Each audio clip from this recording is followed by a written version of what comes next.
भूमनपुर नामक एक गांव में राजू नामक एक धोबी और उसकी बेटी रेखा रहते थे।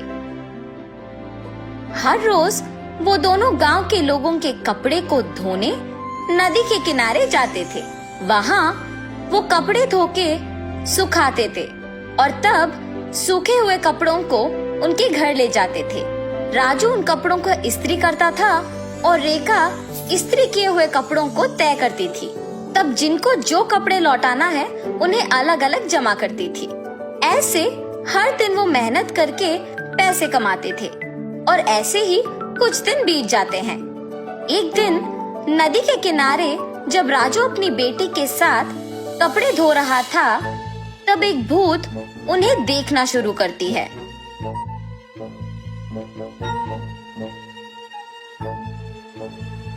न जाने मैं कब ऐसे कपड़े पहनूंगी। ऐसे उन कपड़ों के पास जाकर उन्हें पकड़ने की कोशिश करती है, लेकिन उन्हें पकड़ नहीं पाती है। तब क्या मैं इस कारण इन कपड़ों को पकड़ नहीं पा रही हूँ कि मैं एक भूत हूँ? ऐसे सोचकर राजू की बेटी रेखा की ओर देखती है। बिना कुछ सोचे समझे उसके अंदर घुस जाती है।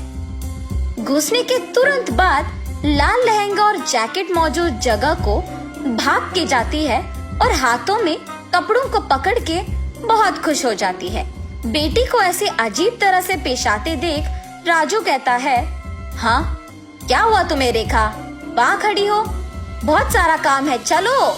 लेकिन रेखा में भूत घुसने के कारण वो कुछ नहीं कहती है। तब राजू उसके पास जाता है। रेखा गुस्से से अपने पिता की ओर बड़ी आंखों से और लंबी नाखून के साथ देखती है। उसे ऐसे देख उसके पिता डर जाते हैं। पापा, मुझे ये अच्छा लगा है और मैं यही पहनूंगी, ऐसे कह के वहाँ से चली जाती है। रेखा को ऐसे देख उसके पिता डर डर के घर धीरे से सारे कपड़े लेके पहुँचते हैं। तब तक रेखा वहाँ उसको जो कपड़े पसंद आए वो सारे पहन के तैयार होती है। अपने आप को वो सुंदर कपड़े पहने हुए आईने में देख बहुत खुश हो जाती है। हम सबको वो दिखने में रेखा थी, मगर उसको उसकी असली रूप एक भूत के ही रूप में दिखती थी। और ऐसे ही हर रोज आए हुए कपड़ों में अपने पसंदीदा कपड़े चुनकर उन्हें पहन के तैयार होके अपने आप को आईने में देख खुश होती थी। दिन प्रतिदिन उसका तैयार होने की चाहत बढ़ती जाती है। राक्षस की तरह अपनी बेटी का व्यवहार देख राजू परेशान होता था, मगर अपनी बेटी की सच्चाई को किसी से कह भी नहीं पाता था, और अगर कहा भी तो वो ये सोच के डर जाता था कि उसका नतीजा क्या होगा। एक दिन जब गांव के जमींदार राजू को धोने के लिए कपड़े लेने के लिए बुलाते हैं, तो राजू वहां जाता है। कपड़े लेके जब राजू वापस घर पहुंचता है तो सारे कपड़े बाहर निकालता है। तब रेखा उन कपड़ों के पास आके उसमें पीले रंग लहंगा और लाल जैकेट लेके वहां से चली जाती है। जब राजू को कपड़े लौटाने का समय आया तो वो देखता है कि उसमें पीली लहंगा और लाल जैकेट नहीं है। तब वो सोचता है कि जरूर ये रेखा के ही पास होगा। रेखा के कमरे में जाके देखने पर वो उन्हीं कपड़ों में तैयार होके आईने के सामने खड़े होके अपने आप को देखते ही रहती है। आईने में भूत का डरावना चेहरा देख राजू डर के मारे चिल्लाता है, हाँ?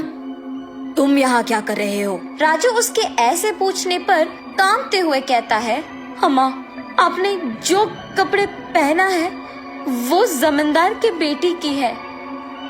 इनको आज उन्हें लौटा देना है, कृपया उन कपड़ों को दे दो। हाँ? क्या? कपड़े? बिल्कुल नहीं दूंगी, जाओ यहाँ से। ऐसे कपड़े उनके पास बहुत होंगी, अगर आप अभी इन कपड़ों को वापस कर देंगे तो और भी कपड़े लेके आऊंगा। अब अगर मैं इन कपड़ों को नहीं लौटाऊंगा तो मेरा व्यापार नहीं चलेगा। मैं हाथ जोड़ के विनती करता हूँ, वापस कर दो, तुम मेरी बेटी नहीं हो। हा हा हा, सही पहचाना। हाँ, मैं तुम्हारी बेटी नहीं हूँ।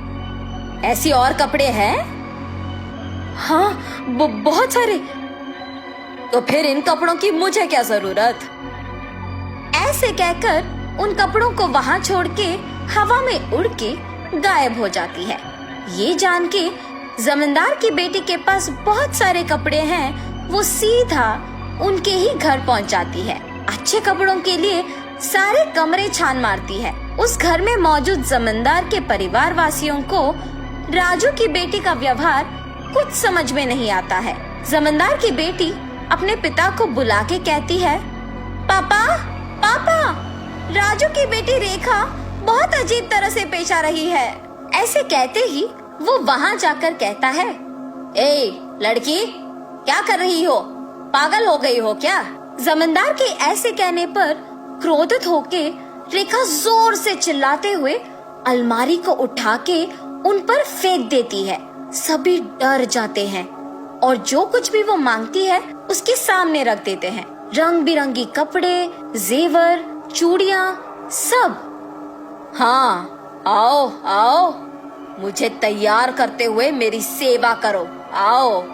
सभी डर के मारे उसके आदेश का पालन करते हैं। उसे तैयार करके उसके सामने ही एक बड़ा आईना भी रखते हैं और सभी उसके पास नीचे बैठ जाते हैं। तभी उसके पिता राजू कपड़ों के साथ जमींदार के घर पहुंचता है। राजू को देख जमींदार गुस्सा होके उस पे चिल्लाने लगता है। वो देख रेखा उसकी शक्तियों का उपयोग करके जमींदार को नीचे गिराती है। क्रोध में पागल होकर सारा सामान जोर जोर से नीचे गिराती रहती है। वहाँ मौजूद सभी को एकदम डरा देती है। एक स्वामी जी ये सब नहीं देख पाते हैं और जमींदार के घर पहुँच जाते हैं। सीधा रेखा के पास जाकर उस पे गंगा जल डालते हैं। कुछ मंत्रों का प्रयोग करके रेखा से उस भूत को बाहर लाके उसे एक बोतल में बंद कर देते हैं। भगवान के रूप में आकर आपने मेरी बेटी को बचाया। उस स्वामी जी का धन्यवाद करके जमींदार से भी माफी मांगकर वहाँ से चले जाता है।